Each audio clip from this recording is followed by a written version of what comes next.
What up? What up? Well. I want to, Jess, we're back. We're back. We're back at it again. Listen, everybody, this your boy Big Chuck. And this is Jessica. And this is another episode of The Impact. Man, has it been a week already? It has been a week. Man. It's been a week. The time is flying, man. It's flying. The time is flying. The time is flying. Yes, it is. Well, who you got for us tonight? We got somebody special. We got my friend. We got my brother. My main man. A man that's he's dedicated to doing the work that we do, yo. He does the same work that we do, right? He's dedicated to it because he was a first generation. He was the first generation of it, right? Because here at Filthy Rags, our thing is gang prevention and intervention, and our thing is to expose the false realities of the streets. And this man that we have tonight, listen, first, all I can say is first generation. So just listen. Without further ado, I want to introduce my brother, my friend, Mr. DeWayne Chilly Willy Harris. Chilly Willy, what's up with you, man? Oh, man, it's a good night, man. It's a blessing, man, by being on to the show with you, man. I appreciate the opportunity to have the voice, man, to be onto this platform. Listen, man. Listen, we thank you for coming on here. We thank you, man, for helping us, man, do the work that we do, man, and helping us, man, to help these youngsters, man, come up out of this mess that they in and really get an understanding of the realities of it, bro. So. Yeah, thank you. You're welcome. You're welcome. So listen, man, without further ado, man, let's get into it. So listen. So of course I read the manuscript of the book that you gave me, right? The first few chapters of it, right? Right. And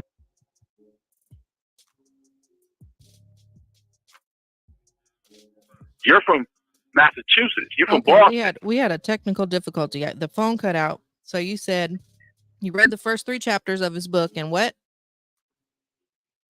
And what's crazy to me is he's from Boston.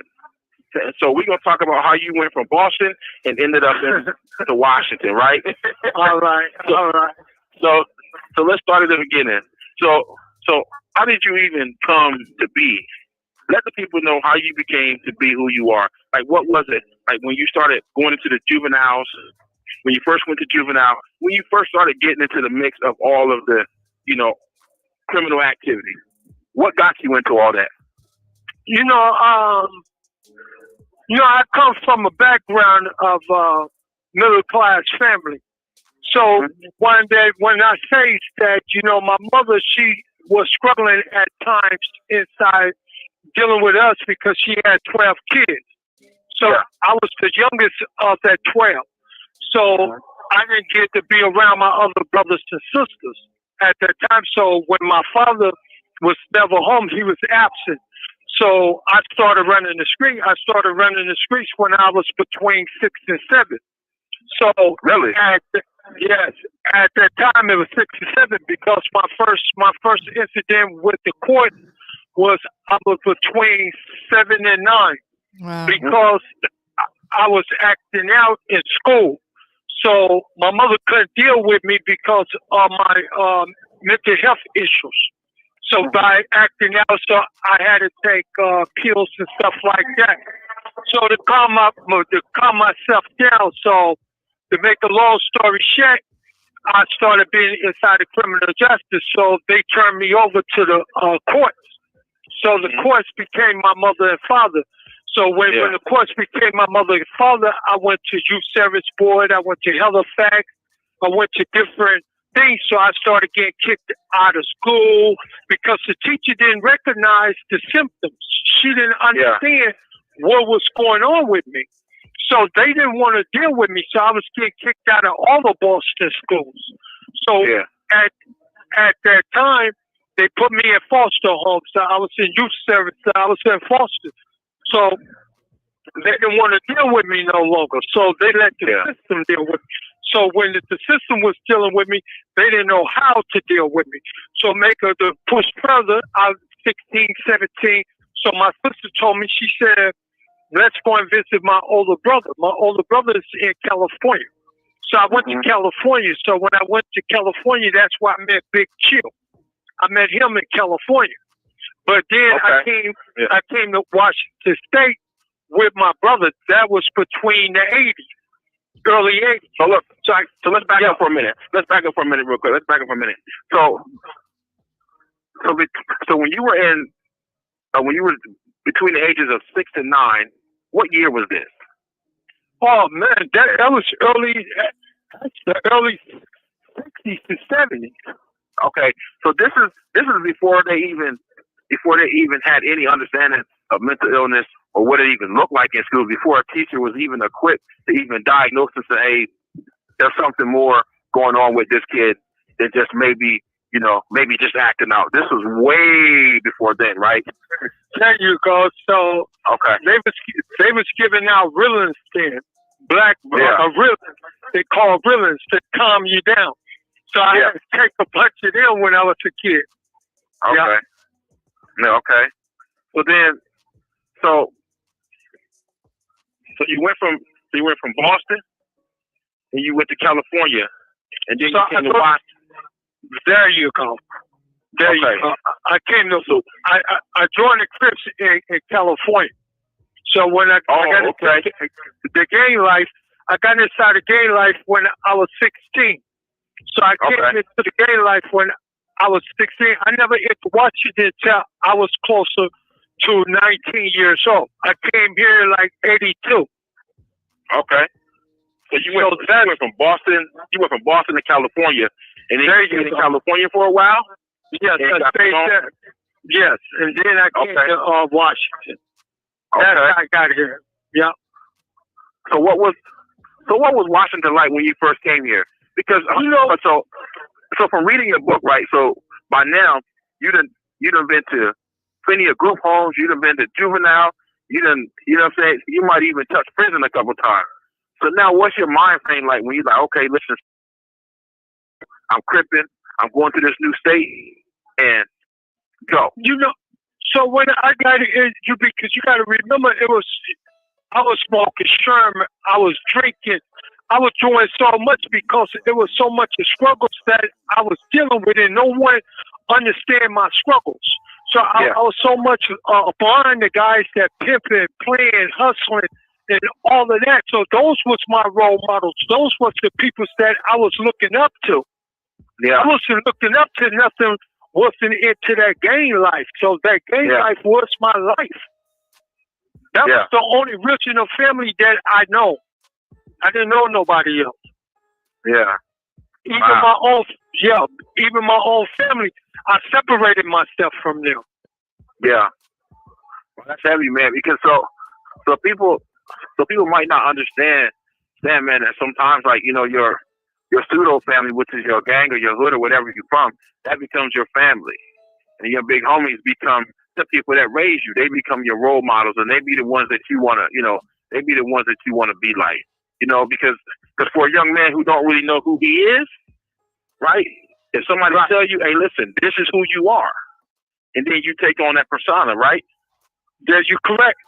Because when I got with Big Chill and them and everything, the money, the women's, the clothes, the cars, the stuff that I wanted, I was in it so deep, it was so dark, I was in it. So I knew that taking lives and doing that was the part of the initiative by being into this gang life. So we didn't go to the courts. We handle stuff inside the streets. Today, the young brothers, they go into the courthouse. Yeah. They call themselves gang members, but when you call yourself a gang member and then you shoot somebody or somebody shoot you, you sitting here inside the courtroom. When I came inside the gang, you didn't do that. That was a no-no. Yeah. So that was a no-no inside the gang life. Come on, Jeff. Just jump in here because I know you got some questions you want to ask. Well, the question you asked about, mental health, that kind of resonated with me, and I was getting ready to ask that, but, you got in there so slick. That was the question I had. And then the other one, really just about about gangs, really, and being out there in the streets so young. I can't even imagine. My kids are 19, almost 16, and I can't imagine them being out there at that age without anybody. I'm thinking the youngest of 12, after 5, 6, 7, 8 kids, 9, 10, 11 kids, you probably were just kind of there, right? You probably raised by your siblings. I was raised by the gang. I grew up inside the gang since I was in my 7s. I grew up through the gang life period. I'm 62 years old. So I grew up through the gang. So I came up through the gang. That's how I joined the gangs. That's how my name became who I am. Yeah. So my dark side, my family's never seen the dark side of me. Yeah. So when people say, oh, you see Chill? My family don't know no Chilly Willy. Yeah. They know DeWayne, but they don't know no Chilly Willy. So if you ask my sister, do you know Chilly Willy? She's gonna hang the phone up because she's gonna say, I don't know no Chilly Willy. Why could you calling me? Yeah. Because it was a separate system. It was separated from the street life into my home front. So most of my baby mothers never knew that. Because they'll tell you, oh, he didn't do that. He wouldn't do that. He wouldn't do that.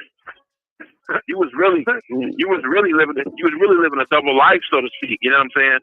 There you go. Like when you went home, you was DeWayne.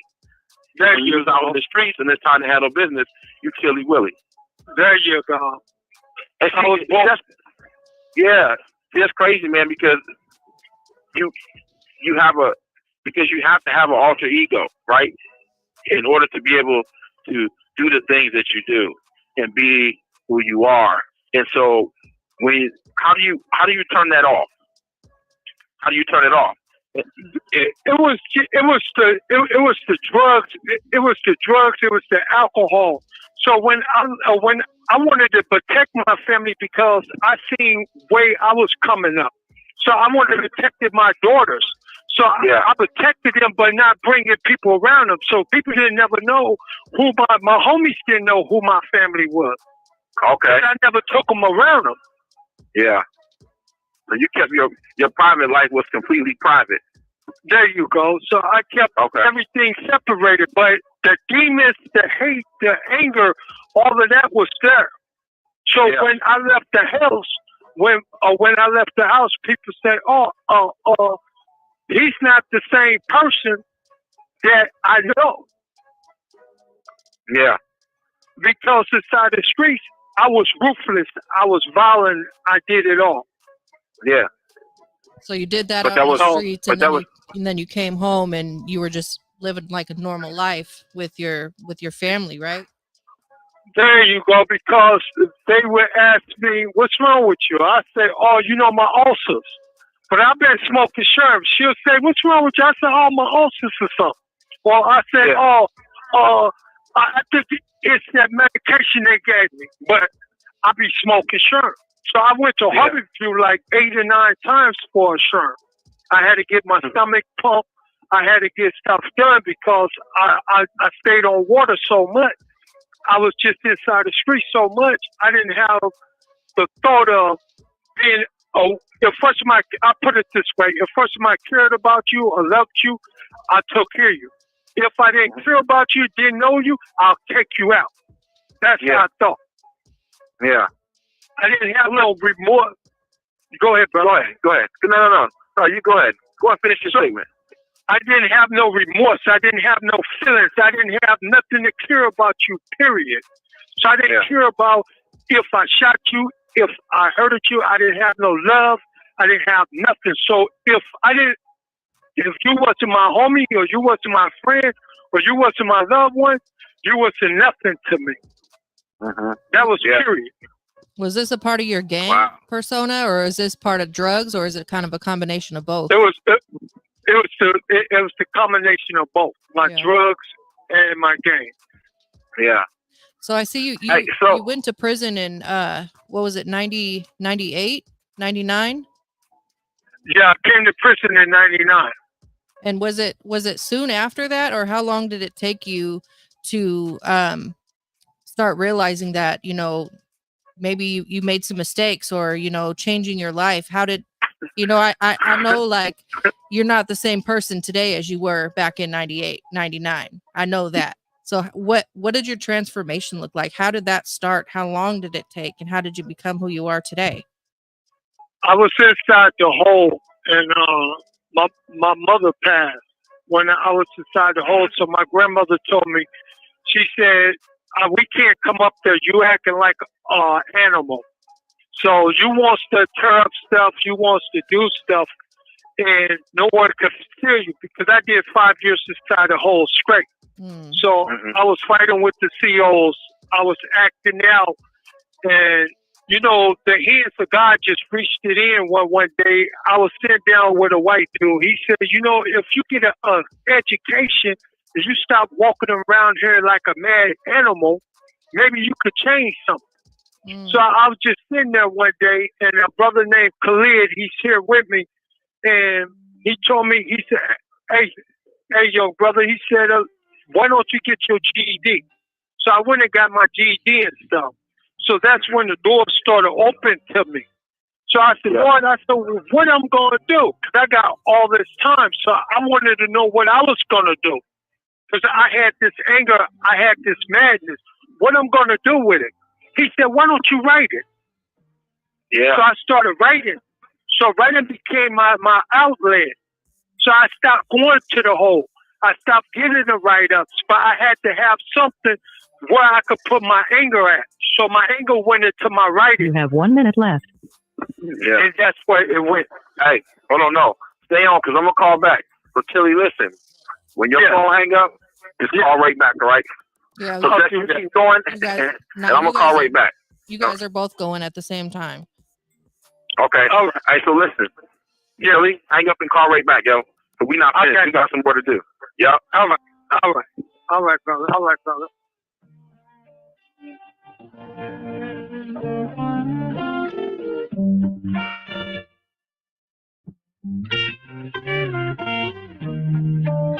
BeatStars.com.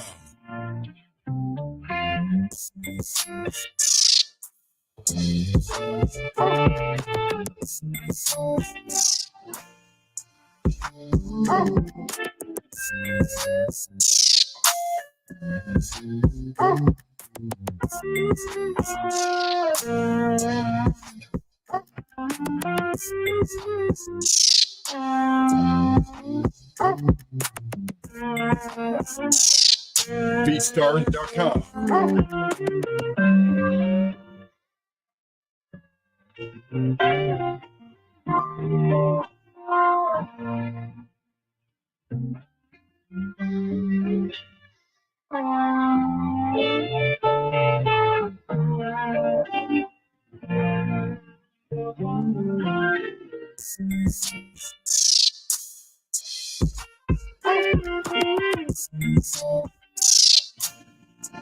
BeatStars.com.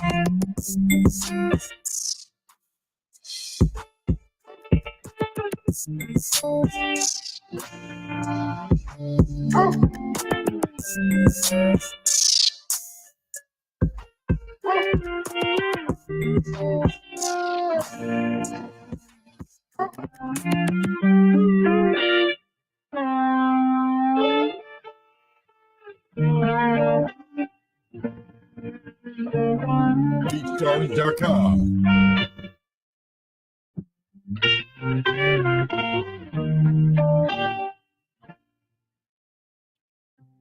She's going to bring us back in. You guys are in now. Go ahead. Okay. All right, everybody. So we're back. You know, we inside doing it. We inside reaching outside. So, Chilly Willy, before we had to hang up and call back, man, you was telling everybody about how you were channeling your anger through your writing, right? So, so let me just say this real quick. So when I first met Chilly Willy in about 2017, right, I was taking a lot of like communication classes and I started writing, and I knew that he used to write all the time, and so I let him read some of the stuff that I would write, and he really encouraged me in continuing to just write and write and write. So now I accredit that to you, really being able to, for really being able to just write, man, because writing is freeing. But so yeah, man. So you say you was channeling your anger through your writing. Because, God reached it in and removed those demons. They are not demons, but bad spirits. Because I was carrying around a lot of bad spirits. So when I started my writing, I said, if I could reach out to one individual or my words can connect with one child, I will keep writing for the rest of my life when I'm incarcerated, because that will reach and help somebody. Because my writing may sound dark, it may sound bad, but that's how I grew up. I grew up angry. I grew up inside an environment where it was pimps, players, and hustlers. When I say that, I grew up with guys didn't care about life. So they didn't care. So when you got a OG and he don't got something to give the youngsters, just like inside of here, they don't got nothing to give the youngsters, some of them. So they angry, they mad, they frustrated. So when a youngster come to them for advice or come to them for help, they ain't got nothing to give them. They don't got nothing to reach them, to reach these young brothers. So these young brothers wind up lost with inside the system. Yeah. That's why we do what we do, man, because it's like, listen, you can't give somebody what you don't have, right? That's true. And if you're not seeking, you have to seek it. Like, for me, God is it.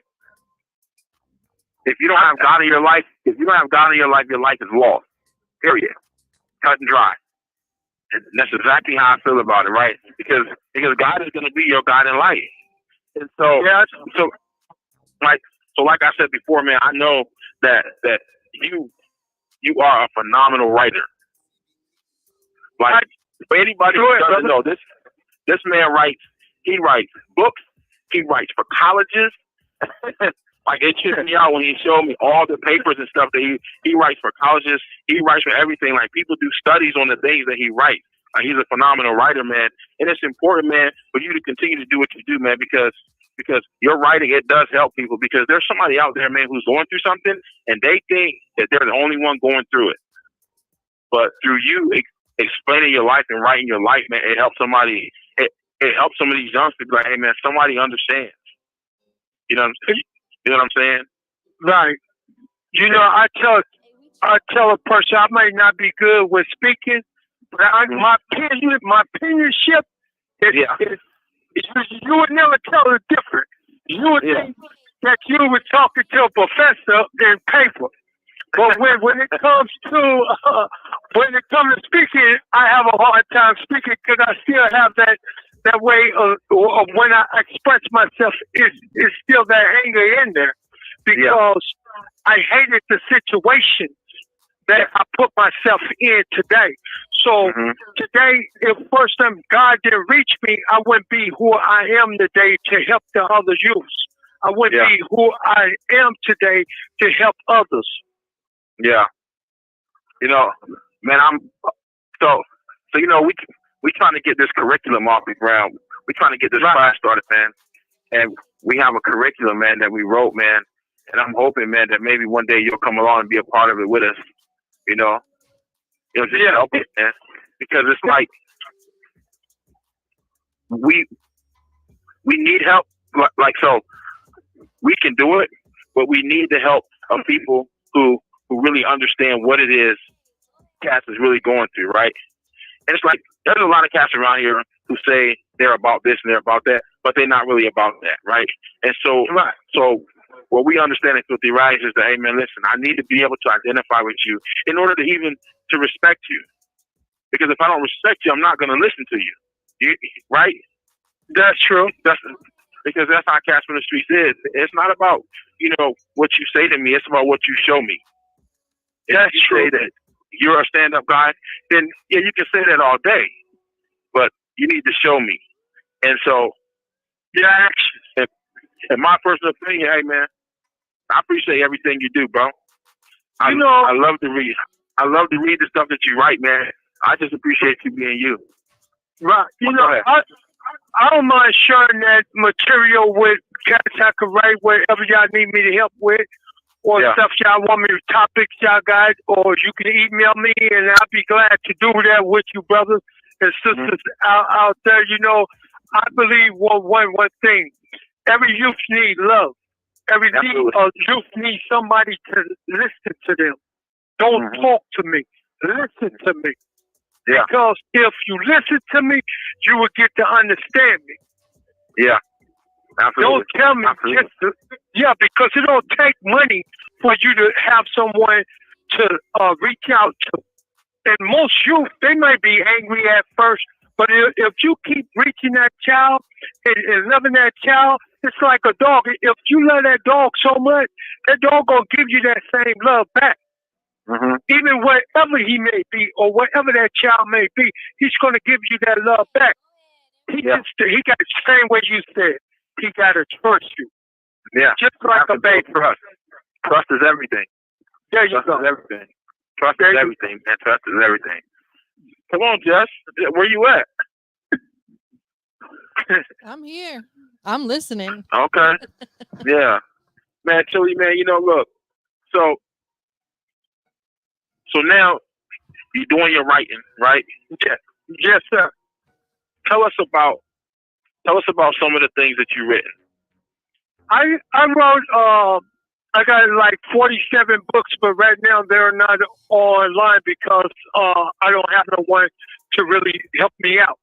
But I do go to different college. I write for.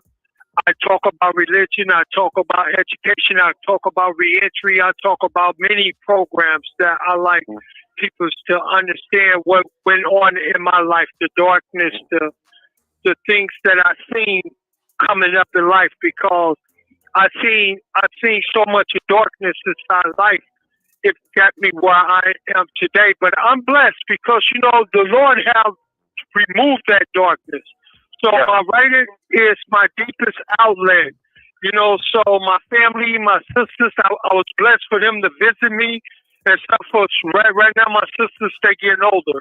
So they're not able to come and visit me the way they used to come and visit me. But I told them, you know, I could change my ways. And they're proud of me that I removed from that darkness. And now I've become, you know, to help others. And my writing is a part to help others. And I do that all across the world that my writing is in. I write for different colleges, different universities. I correspond with different people about writing and stuff like that, because when they talk to me, they said, wait a minute, you wrote that?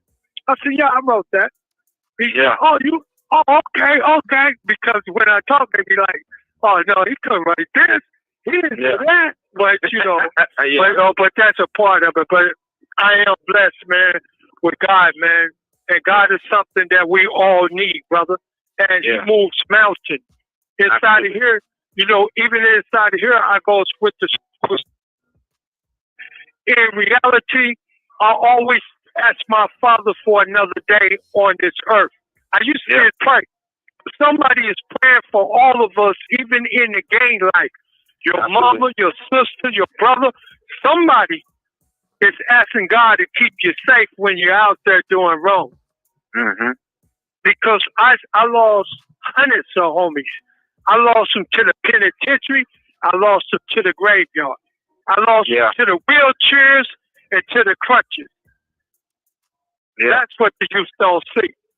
Yeah. You know, man, so for anybody who might have just joined on, or if you've been listening, education is the key. There you go.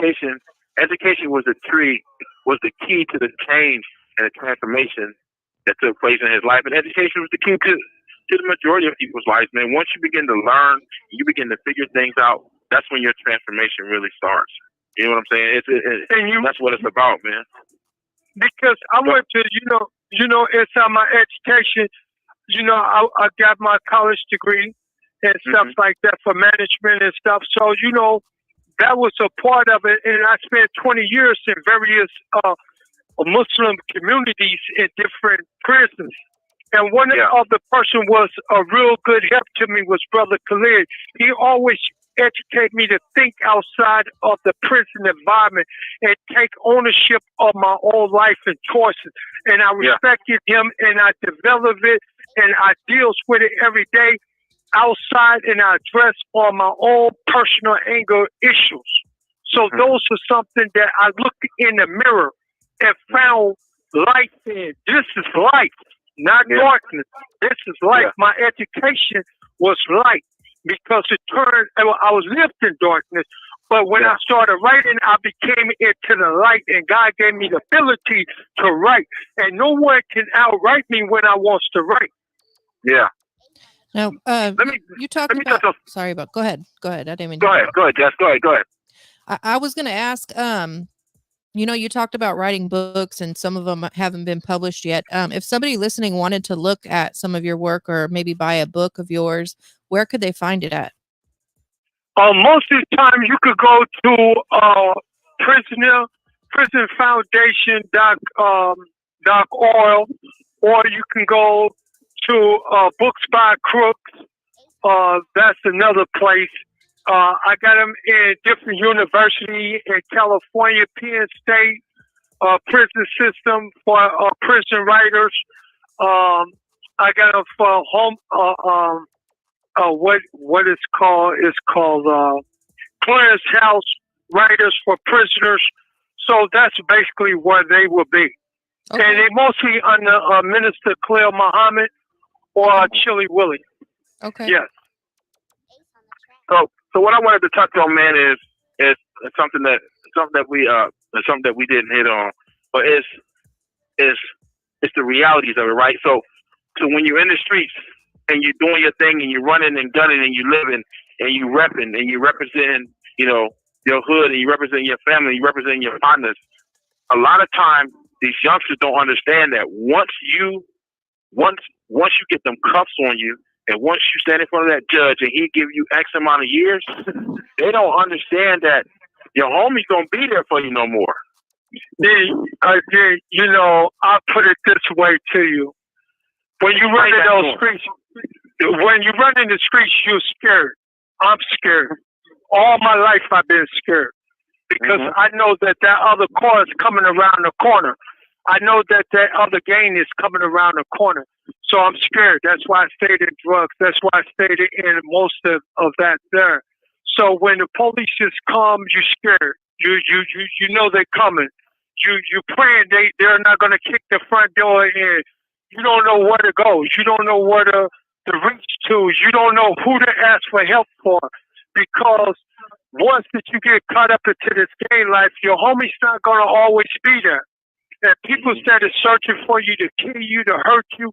You just running scared. You took something that you shouldn't have took. You can't go to mama. You can't go to the house. It's just so much. It's just pitch black a darkness, man. That's right, but what I want you to explain to them is this.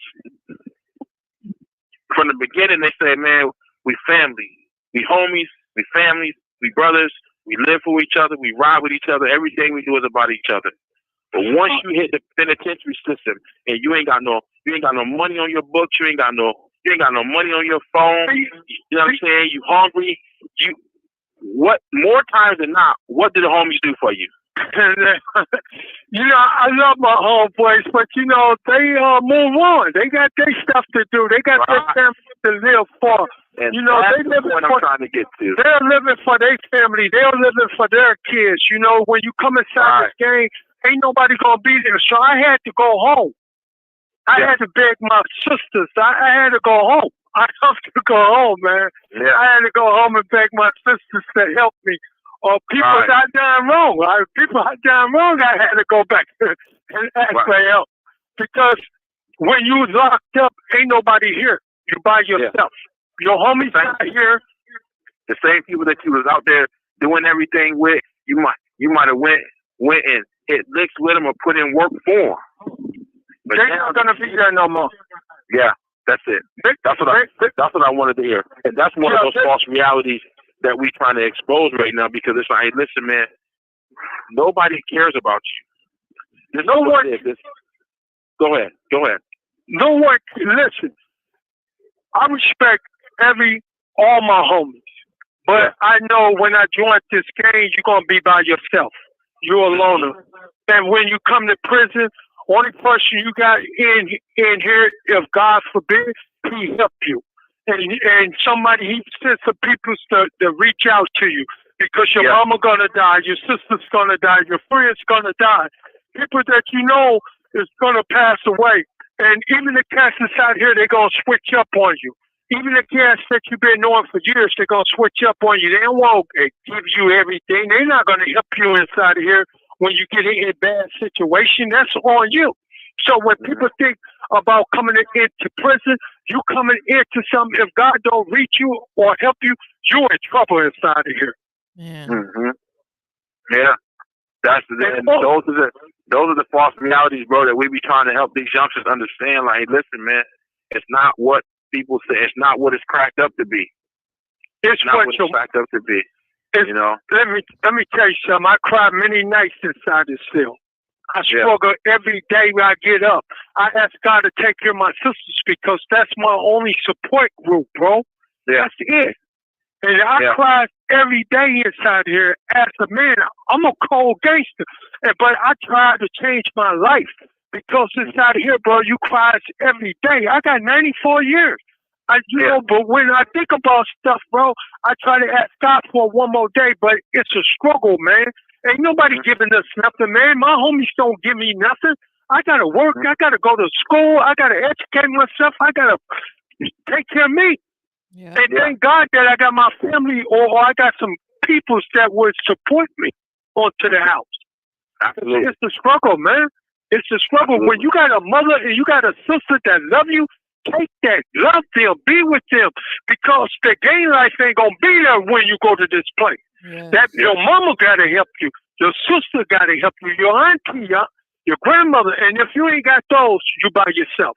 Yeah. So basically the same people that you hurt, living how you live, is going to be the only ones there for you when it's all said and done. That's the truth, brother. That's the truth. Yeah, let's talk about it. The family that you was running away from is the ones that's there for you in the end. You know, I talk to my sister every day, and I tell her, I said, you know, you told me not to do this stuff that I've been doing. You have 1 minute left. And you've been warning me, but I done it. But I want to say I thank y'all for giving me the opportunity to call and be on this platform. And I hope that our conversation have reached to somebody out there, bro. Oh, listen, hey man, this ain't the last conversation we gonna have on here. But listen, before this phone hang up, Chilly Willy, I want to thank you. I want to thank everybody that tuned in tonight to come and listen to us, man. Listen to my brother, man. Listen to my brother share his heart, man. Listen to my brother share his heart. So listen, I'm Big Chuck. This is Jessica. And this was another episode of The Impact. So tune in next week. And we're going to have something special for you again. Next Thursday. We out. Thank you, Chilly Willy. Thank you, bro. Thank you, man. I appreciate you. You hear me? Bye-bye. I love you. Peace. The caller has hung up.